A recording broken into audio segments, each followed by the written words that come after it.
ಪ್ರಪಂಚದಲ್ಲಿ ಏನು ಬೇಕಾದರೂ ನಡೆಯುತ್ತೆ ಅನ್ನೋದಕ್ಕೆ ಇವತ್ತಿಲಾಗಿರೋದೆ ಬೆಸ್ಟ್ ಎಕ್ಸಾಂಪಲ್. ನನಗಂತೂ ಇದನ್ನ ನಂಬಬೇಕೋ ಬೇಡವೋ ಅನ್ನೋದೇ ಗೊತ್ತಾಗ್ತಾ ಇಲ್ಲ.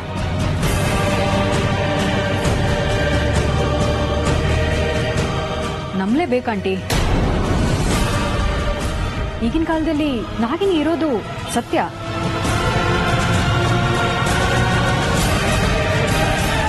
ಅದು ಅಲ್ಲದೆ ಅರ್ಜುನ್ ಅವರು ನಾಗಿನಿನ ಕಣ್ಣಾರೆ ಕಂಡಿದ್ದಾರೆ. ಹಾಗೆ ಅವ್ರು ನೋಡ್ತಿದ್ದಿದ್ರೆ ನಮ್ಮನ್ನ ಯಾಕೆ ಕರಿತಿದ್ರು?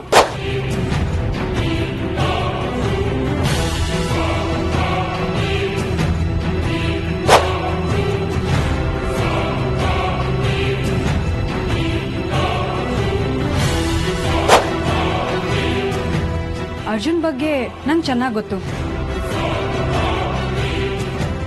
ಅವ್ರು ಇಂಥ ವಿಷಯದಲ್ಲಿ ತಮಾಷೆ ಮಾಡೋದಿಲ್ಲ ಆಂಟಿ.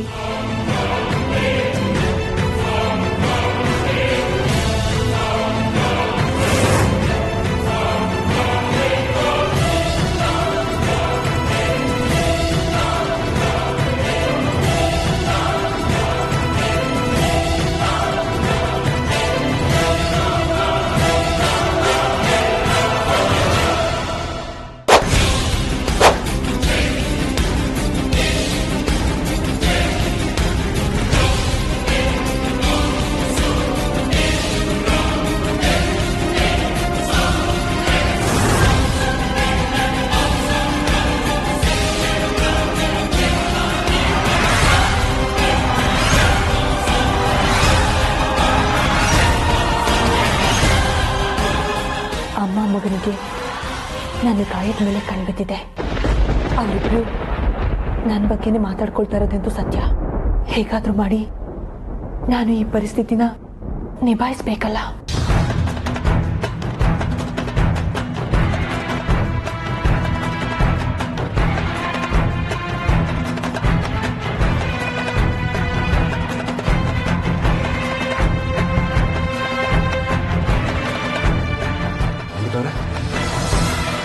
ಇಷ್ಟೊತ್ತು ಎಲ್ಲಿ ಹೋಗಿದ್ರಿ? ಮನೇಲಿ ಏನೆಲ್ಲ ಅಲ್ಲೋಲ ಕಲ್ಲೋಲ ಆಯ್ತು ಗೊತ್ತಾ ನಿಮ್ಗೆ? ಅಲ್ಲೋಲ ಕಲ್ಲೋಲನ ಏನಾಯ್ತು? ಅಯ್ಯೋ, ಅವಳಿಗೆ ಗೊತ್ತಿಲ್ಲ ಅನ್ಸುತ್ತೆ ಕಣೋ. ಸ್ವಲ್ಪ ವಿವರಿಸಿ ಹೇಳು.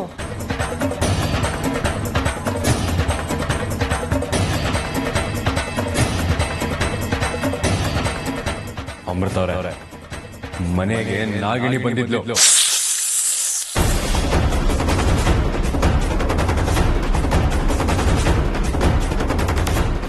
ಏನು?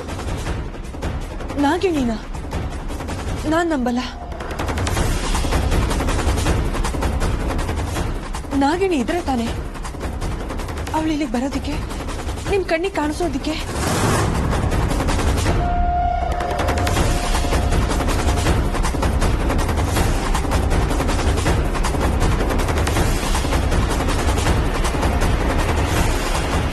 ನಮ್ಮ ಕಣ್ಣು ಮುಂದೆನೆ ನಿಂತ್ಕೊಂಡು ಆ ನಾಗಿನಿ ಇದಾಣ ಅಂತ ನಮ್ಮ ಮುಂದೆನೆ ನಾಟಕ ಮಾಡ್ತಾ ಇದ್ದಾಳೆ. ಖಂಡಿತವಾಗ್ಲೂ ಇವಳು ಸಾಮಾನ್ಯ ನಾಗಿನಿ ಅಲ್ಲ, ನವರಂಗಿ ನಾಗಿನಿ. ಏಯ್, ನಿನ್ನನ್ನು ಹೇಗೆ ಮಟ್ಟ ಹಾಕ್ಬೇಕು ಅಂತ ನನಗೆ ಚೆನ್ನಾಗಿ ಗೊತ್ತು. ಇದು ಆರಂಭ ಅಷ್ಟೇ, ನಿನ್ನ ಅಂತ್ಯ ದೂರ ಇಲ್ಲ ನಾಗಿನಿ.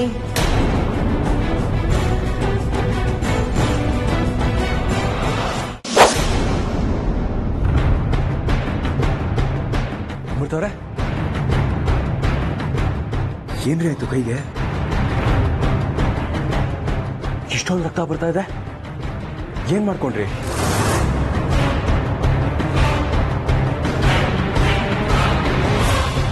ಅದು ಅರ್ಜುನ್ ಅವರೇ, ಕೆಳಗಡೆ ಗುಲಾಬಿ ಗಿಡಕ್ಕೆ ಪಾತಿ ಮಾಡ್ತಾ ಇದೆ. ಬುಡದಲ್ಲಿ ದೊಡ್ಡ ಮುಳ್ಳಿತ್ತು, ನೋಡ್ಲಿಲ್ಲ, ಚುಚ್ಕೊಂಡ್ಬಿಡ್ತು.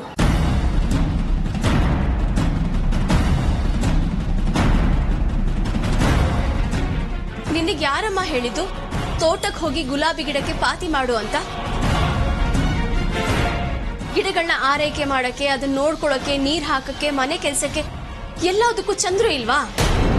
ಹೌದು ಅತ್ತೆ, ಆದ್ರೆ ಯಾಕೋ ಬೇಜಾರಾಗ್ತಾ ಇತ್ತು, ಅದಕ್ಕೆ ನಾನೇ ಹೋದೆ. ಅಮ್ಮ ನೀನು ಸ್ವಲ್ಪ ಮಾತಾಡೋದು ನಿಲ್ಸು, ಸುಮ್ಮನೆ ಇರ್ತೀಯಾ? ಅರ್ಜುನ್ ನೀನೇನೋ ಮಾತಾಡ್ಸ್ಕೊಂಡು ನಿಂತಿದ್ಯಾ? ಫಸ್ಟು ಕರ್ಕೊಂಡು ಹೋಗಿ ಫಸ್ಟ್ ಏಡ್ ಮಾಡಿ ಬ್ಯಾಂಡೇಡ್ ಹಾಕು. ಅಮ್ಮ ನಾನು ಮಾಡ್ತೀನಿ. ಅಮೃತವ್ರೆ ಬನ್ನಿ. ಬನ್ನಿ ಎಲ್ರು.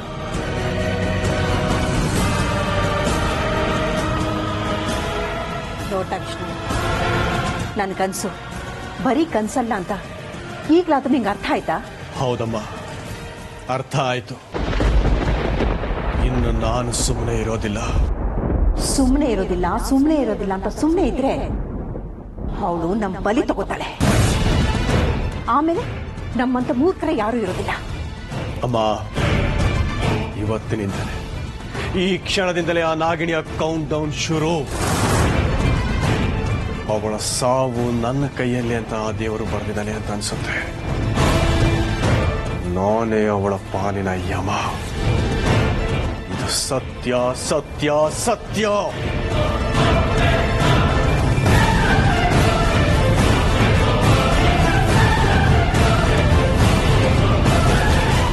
ಓಂ ನಮಃ ಶಿವಾಯ. ಕಾಪಾಡಪ್ಪ.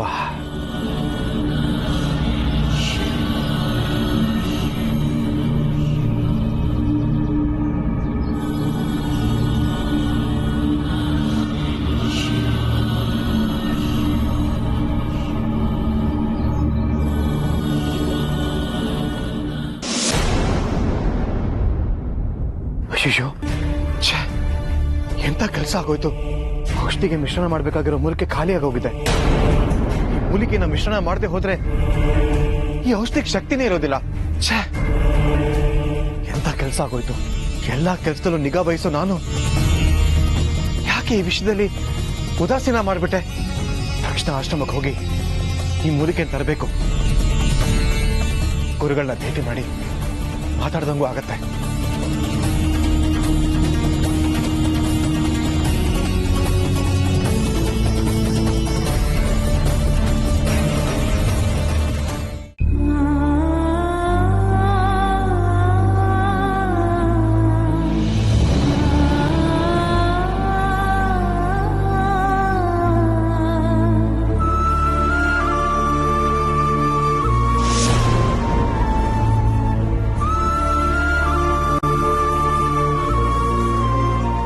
ಯಾಕೆ ಅರ್ಜುನ್ ಅವರೇ, ಕಣ್ಣಲ್ಲಿ ನೀರು? ಇನ್ನೇನು ಮತ್ತೆ, ಮಾಡ್ಕೊಂಡು ಬರೋದನ್ನೆಲ್ಲ ಮಾಡ್ಕೊಂಡು ಬಂದ್ಬಿಟ್ಟು ಯಾಕೆ ಕಣ್ಣಲ್ಲಿ ನೀರು ಅಂತ ಬೇರೆ ಕೇಳ್ತಾ ಇದ್ದೀರಾ? ನಾನೇನು ಬೇಕು ಅಂತ ಮಾಡ್ಕೊಂಡು ಬಂದಿರೋ ಹಾಗೆ ಮಾತಾಡ್ತಾ ಇದ್ದೀರಲ್ಲ. ನೀವು ಬೇಕು ಅಂತ ಮಾಡ್ಕೊಂಡು ಬನ್ನಿ ಅಥವಾ ಅಕಸ್ಮಾತ್ ಆಗಿ ಮಾಡ್ಕೊಂಡು ಬನ್ನಿ, ನಿಮಗೆ ಗಾಯ ಆದಾಗ ಆಯ್ತಲ್ಲ ನೋವು ದುಃಖನ ನೆನೆಸ್ಕೊಂಡ್ರೆ ನನಗೆ ಆದಾಗಿದೆ ಕಣ್ರಿ. ನಿಮಗೆ ನೋವಲ್ಲ, ಒಂದು ಸಣ್ಣ ಮುಳ್ಳು ಚುಚ್ಚಿದ್ರು ನನ್ನ ಕೈ ತಡ್ಕೊಳ್ಳೋದಕ್ಕಾಗಲ್ಲ.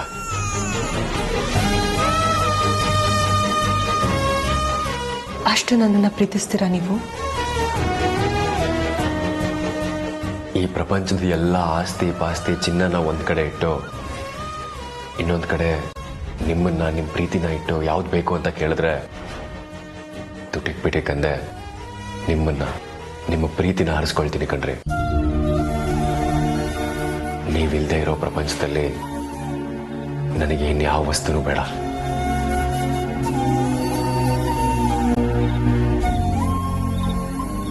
ಅರ್ಜುನ್ ಅವರೇ, ನಾನು ನಿಜವಾಗ್ಲೂ ಅದೃಷ್ಟವಂತೆ. ಯಾಕೆ?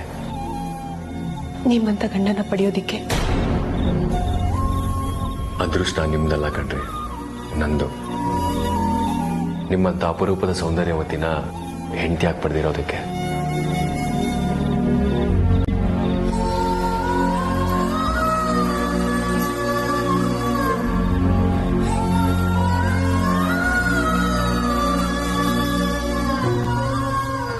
ನಾನು ಅದೃಷ್ಟವಂತೇನೋ ದುರಾದೃಷ್ಟವಂತೇನೋ ನನಗೆ ಗೊತ್ತಾಗ್ತಾ ಇಲ್ಲ. ಒಂದು ಕಡೆ ಪ್ರೀತಿ ಬಾಂಧವ್ಯ, ಇನ್ನೊಂದು ಕಡೆ ಕರ್ತವ್ಯದ ಕೂಗು. ಯಾವುದ್ರ ಕಡೆ ನಾನು ವಾಲ್ಬೇಕು, ಯಾವುದನ್ನ ಸಮರ್ಥವಾಗಿ ನಿಭಾಯಿಸಬೇಕು ಅನ್ನೋದು ಗೊತ್ತಾಗ್ತಾ ಇಲ್ಲ. ಆದರೆ ಒಂದಂತೂ ಸತ್ಯ, ಇವತ್ತಲ್ಲ ನಾಳೆ ನಾನು ನಾಗಿಣಿಯನ್ನು ಸತ್ಯ ನಿಮಗೆ ಗೊತ್ತಾಗುತ್ತೆ. ಆಗ್ಲೂ ನಿಮ್ಮ ಪ್ರೀತಿ ಹೀಗೆ ಇದ್ರೆ ಸಾಕು ಅರ್ಜುನ್ ಅವರೇ. ಯಾಕ್ರಿ, ಏನಾಯ್ತು? ಸುಮ್ಮನಾಗ್ಬಿಟ್ರಿ?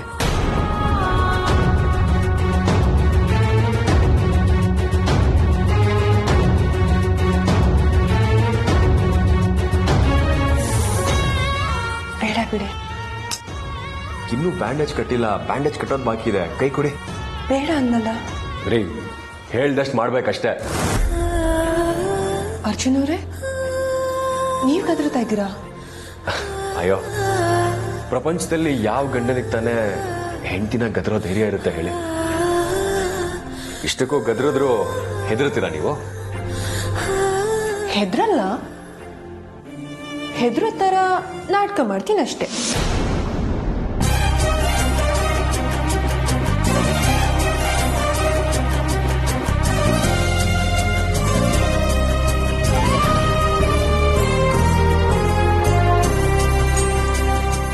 ಅಮೃತವ್ರೆ, ನಮ್ಮಿಬ್ರು ಜೋಡಿ ಎಷ್ಟು ಚೆನ್ನಾಗಿದೆ ಅಲ್ವಾ? ನನ್ನ ಮನ್ಸು ನಿಮಗೆ ಅರ್ಥ ಆಗುತ್ತೆ, ನಿಮ್ಮ ಮನ್ಸು ನನಗೆ ಅರ್ಥ ಆಗುತ್ತೆ. ಹೀಗೆ ಜೀವನ ಪೂರ್ತಿ ನಿಮಗೆ ನಾನು, ನನಗೆ ನೀವು, ಹೀಗೆ ನಕ್ಕೊಂಡು ಜೀವನ ಪೂರ್ತಿ ನಿಮ್ಮ ಜೊತೆ ಕಳಿಬೇಕು ಅಂತ ಆಸೆ ಕಣ್ರಿ. ಅರ್ಜುನ್, ನಿನ್ನ ಆಸೆ ನೆರವೇರತ್ತಪ್ಪ. ಯಾಕಂದ್ರೆ ನಿಮ್ಮಿಬ್ಬರದು ಪವಿತ್ರವಾದ ಪ್ರೀತಿ. ಅದಕ್ಕೆ ಥ್ಯಾಂಕ್ಸ್ ಗುರುಗಳೇ, ನಿಮ್ಮ ಬಾಯಿ ಹರಿಕೆಯಿಂದ ಹಾಗೆ ಆಗಲಿ. ಎಲ್ಲಿಗೋ ಹೊರಟಿರೋ ಆಗಿದೆ. ನಿನ್ನ ಔಷಧಿಗೆ ಸೇರಿಸೋ ಒಂದು ಮುಖ್ಯವಾದ ಮೂಲಿಕೆ ಮುಗ್ದೋಗಿದೆ. ಅದನ್ನ ತರಕ್ಕೆ ಅಂತ ಆಶ್ರಮಕ್ಕೆ ಹೋಗ್ತಾ ಇದ್ದೀನಿ. ನಿಮ್ಮಿಬ್ಬರಿಗೆ ಹೇಳ್ಬಿಟ್ಟು ಹೋಗೋಣ ಅಂತ ಬಂದೆ. ಸರಿ ಗುರುಗಳೇ, ಹೋಗಿ ಬನ್ನಿ. ನಿಮಗೆ ದಾರಿ ಗೊತ್ತಿದೆ ಅಲ್ಲ? ಗೊತ್ತು. ಒಂದ್ಸಲ ನೋಡ್ಕೊಂಡ್ರೆ ನಾನು ಸಾಮಾನ್ಯವಾಗಿ ಯಾವುದನ್ನು ಮರೆಯೋಲ್ಲ. ಗುರುಗಳೇ, ನಿಮ್ಗೇನು ಅಭ್ಯಂತರ ಇಲ್ಲ ಅಂದ್ರೆ ನಾನು ನಿಮ್ಮ ಜೊತೆ ಬರಲ್ಲ? ಬೇಡಮ್ಮ, ಇಲ್ಲೇ ಇದ್ದು ಅರ್ಜುನ್ನ ಆರೈಕೆ ಮಾಡಿ ನಾನು ಹೋಗಿ ಬರ್ತೀನಿ. ಸರಿ ಗುರು. ಗುರುಗಳೇ, ಅಪ್ಪ ನಿಮ್ಮನ್ನ ತುಂಬಾ ಸಲ ನೋಡ್ಬೇಕು ಅಂತ ಬಂದಿದ್ರು, ನೀವು ಅವ್ರಿಗೆ ಸಿಗ್ಲಿಲ್ಲ. ಹೌದಾ? ಹಾಗಾದ್ರೆ ಈಗಲೇ ಹೋಗಿ ಅವ್ರನ್ನ ಮಾತಾಡ್ಸ್ಕೊಂಡು ಹೋಗ್ತೀನಿ. ಸರಿ ಗುರುಗಳೇ. ಹಾಗಾದ್ರೆ ಅಮೃತ ಅವರು ನಮ್ಮ ತಂದೆನ ನಿಮಗೆ ಪರಿಚಯ ಮಾಡಿಕೊಡ್ತಾರೆ. ಅಮೃತ ಅವರೇ, ಹೋಗ್ಲಿ, ಅಪ್ಪನ ಭೇಟಿ ಮಾಡಿಸಿ.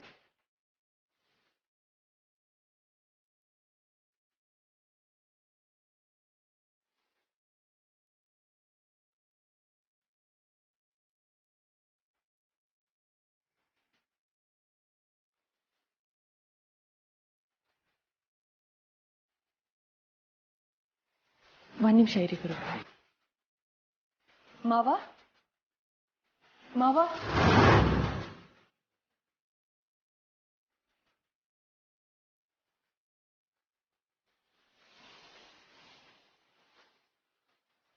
ಅಮೃತ, ಮಾವ ಇಲ್ವಾ ಅತ್ತೆ? ಗುರುಗಳು ಮಾವನ್ನ ಮಾತಾಡ್ಸ್ಕೊಂಡು ಹೋಗ್ಬೇಕು ಅಂತ ಬಂದಿದ್ದಾರೆ.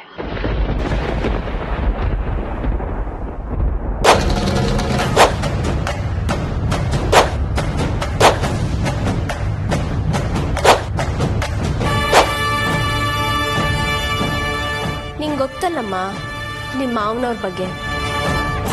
ಒಂದು ಕಾಲು ಮನೇಲಿದ್ರೆ ಇನ್ನೊಂದು ಕಾಲು ಆಫೀಸಲ್ಲಿರುತ್ತೆ. ತಿಂಡಿನೂ ತಿಂದ್ರೆ ಅದ್ಯಾವುದೋ ಮೀಟಿಂಗು ಅಂತ ಅರ್ಜೆಂಟಾಗಿ ಹೊರಟೋದ್ರು. ಆರೋಗ್ಯದ ಬಗ್ಗೆ ಒಂಚೂರು ಗಮನನೇ ಇಲ್ಲ ನಿಮ್ಮ ಮಾವಂಗೆ. ಗುರುಗಳೇ, ನೀವೇ ಇವ್ರಿಗೊಂಚೂರು ಬುದ್ಧಿ ಹೇಳಿ. ನಾನೇನಾದ್ರೂ ಹೇಳಕ್ ಹೋದ್ರೆ ಕಿರಿಕಿರಿ ಮಾಡ್ಕೋತಾರೆ. ನಾನು ಹೇಳೋದ್ರಲ್ಲಿ ಏನಾದ್ರೂ ತಪ್ಪಿದ್ಯಾ? ಖಂಡಿತ ಇಲ್ಲಮ್ಮ. ನಿಮ್ಮ ಕಾಳಜಿ ನನಗೆ ಅರ್ಥ ಆಗುತ್ತೆ. ಆರೋಗ್ಯ ಎಲ್ಲದಕ್ಕಿಂತ ಮುಖ್ಯ. ಅವ್ರು ಸಿಕ್ಕಿದಾಗ ನಾನೇ ತಿಳಿಸ್ತೀನಿ. ಅದ್ ಸರಿ ಗುರುಗಳೇ, ನೀವೆಲ್ಲೋ ಹೊರಟಿರೋ ಹಾಗಿದೆ. ಅತ್ತೆ, ಯಾವುದೋ ಒಂದು ಮೂಲಿಕೆ ಮುಗ್ದು ಹೋಗಿದೆಯಂತೆ. ಅದನ್ನ ತರೋದಿಕ್ಕೆ ಗುರುಗಳ ಆಶ್ರಮದ ಕಡೆ ಹೊರಟಿದ್ರು. ಹೋಗ್ತಾ ಹಾಗೆ ಮಾವನ ಮಾತಾಡ್ಸ್ಬೇಕು ಅಂದ್ರು, ಅದಕ್ಕೆ ಕರ್ಕೊಂಡು ಬಂದೆ. ಓ ಹಾಗಾ? ಸರಿ, ನೀವು ಹೋಗ್ಬಿಟ್ಟು ಬನ್ನಿ. ಅಷ್ಟರಲ್ಲಿ ಇವರು ಮನೆಗೆ ಬಂದಿರ್ತಾರೆ, ಆಮೇಲೆ ಮಾತಾಡಬಹುದು. ಹಾಗಾದ್ರೆ ನಾನು ಬರ್ತೀನಮ್ಮ. ಇರಿ ಗುರುಗಳೇ, ನಾನು ಕರ್ಣಂಗೆ ನಿಮ್ಮನ್ನ ಕಾರಲ್ಲಿ ಡ್ರಾಪ್ ಮಾಡಕ್ ಹೇಳ್ತೀನಿ. ಬೇಡಮ್ಮ, ನಾನು ನಡ್ಕೊಂಡು ಹೋಗ್ತೀನಿ. ನಡ್ಕೊಂಡು ಹೋಗ್ತಿದ್ರೆ ಒಂಥರ ಮನಸ್ಸಿಗೆ ಹಾಯವಾಗಿರುತ್ತೆ,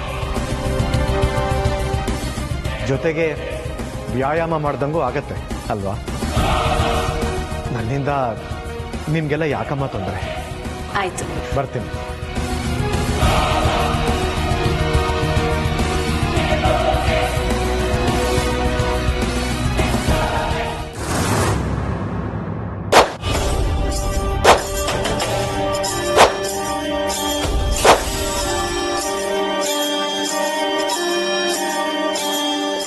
ಆಯ್ತು ವಿಷ್ಣು, ನಿನ್ನ ಸಮಯ ಮುಗಿತಾ ಬಂತು. ಈ ಜಂಟಿ ಚಿತ್ರ ಸದ್ಯದಲ್ಲೇ ಒಂಟಿ ಚಿತ್ರ ಆಗೋ ಕಳಿಗೆ ಹತ್ರ ಬರ್ತಿದೆ. ನಿನ್ನ ಹೆಂಡತಿ ಹಣೆಯಲ್ಲಿರೋ ಕುಂಕುಮ ಅಳಿಸು ಹೋಗೋ ಮುಹೂರ್ತನ ನಾನಿಡ್ತೀನಿ ವಿಷ್ಣು, ಸಿದ್ಧ ಆಗೋ.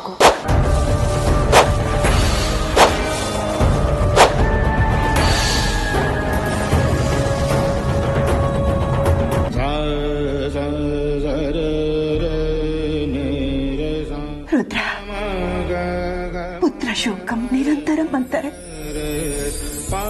ರುದ್ರ, ನಿನ್ನನ್ನು ಮರಿಬೇಕು ಅಂತ ನಾನು ಎಷ್ಟು ಪ್ರಯತ್ನ ಪಟ್ರು ನನ್ನ ಕೈಲಾಗ್ತಿಲ್ಲ ಕಂದ. ಆದ್ರೆ ಪದೇ ಪದೇ ನಿನ್ನ ನೆನಪು ಬರ್ತಾನೆ ಇದೆಯಾ?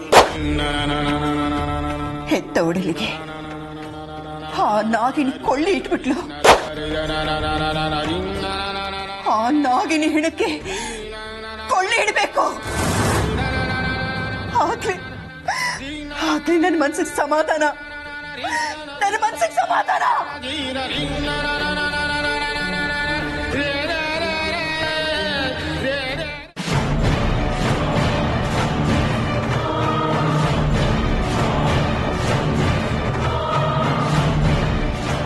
ಅಯ್ಯೋ ಅಜ್ಜಿ, ಏನಜ್ಜಿ ನೀವು ಇನ್ನೂ ಅದೇ ಮೂಡಲ್ಲಿದ್ದೀರಾ? ದಯವಿಟ್ಟು ಅದರಿಂದ ಹೊರಗೆ ಬನ್ನಿ. ಹೊರಗಡೆ ಬರೋದಕ್ಕೆ ನಾನು ಕಳ್ಕೊಂಡಿರೋದು ಚಿನ್ನ, ಬೆಳ್ಳಿ, ವಜ್ರ, ವೈಡೂರ್ಯ, ಆಸ್ತಿ ಪಾಸ್ತಿ ಎಲ್ಲ ಕಡೆ. ನನ್ನ ಕರಡಿನ ಕುಡಿನ, ತನ್ನ ಕಾರನ್ನ ಕಳ್ಕೊಂಡಿದ್ದ ಸಂತ ದುಃಖ ಆಸು ಮಾತ್ರ ಗೊತ್ತು. ಇದೆಲ್ಲ ನಿಂಗೆ ಅರ್ಥ ಆಗಲ್ಲ ಬಿಡು. ಅಯ್ಯೋ ಅಜ್ಜಿ, ನೀವೇನೇ ಹೇಳಿದ್ರು ಒಂದು ಮಾತು ನೆನ್ಪಿಟ್ಕೊಳ್ಳಿ, ನಿಮ್ಮಿಂದ ನಾನು ಎಷ್ಟೋ ಸಲ ಇನ್ಸ್ಪೈರ್ ಆಗಿದ್ದೀನಿ ಅಜ್ಜಿ. ಈ ವಯಸ್ಸಲ್ಲೂ ನಿಮ್ಮ ಆಕ್ಟಿವ್ನೆಸ್, ಎನರ್ಜಿ ನೋಡಿ ತುಂಬಾ ಸಲ ನಾನೇ ಹೊಟ್ಟೆ ಕಿಚ್ಚುಪಟ್ಟಿದ್ದೀನಿ ಅಜ್ಜಿ. ನೀವು ಹೀಗೆ ಆಕಾಶನೇ ಕಳಿಸ್ ಬಿದ್ದಿರೋ ಥರ ಕೂತಿರೋದನ್ನ ನನ್ನ ಕೈಲಿ ನೋಡೋದಕ್ಕಾಗಲ್ಲ ಅಜ್ಜಿ. ನಾನು ಏನ್ ಮಾಡು ಅಂತೀಯ? ನೋಡಿ, ಕೂತಲ್ಲೇ ಕೂತಿದ್ರೆ ಕಬ್ಬಿಣನೂ ತುಕ್ಕಿಡಿಯುತ್ತೆ, ಚಿನ್ನನೂ ತನ್ನ ಹೊಳಗೆ ಕಳೆದುಕೊಳ್ಳುತ್ತೆ ಅಜ್ಜಿ. ನೀವು ಹೀಗೆ ಕೂತಲ್ಲೇ ಕೂತಿದ್ರೆ ನಿಮ್ಮ ದುಃಖ ಕಡಿಮೆ ಆಗೋ ಬದಲು ಇನ್ನೂ ಜಾಸ್ತಿ ಆಗುತ್ತೆ. ಹೊರಗೆ ಬನ್ನಿ, ಫ್ರೆಶ್ ಏರು, ಗ್ರೀನರಿ ನೋಡಿದ್ರೆ ನಿಮ್ಮ ಮನಸ್ಸು ರಿಫ್ರೆಶ್ ಆಗುತ್ತೆ,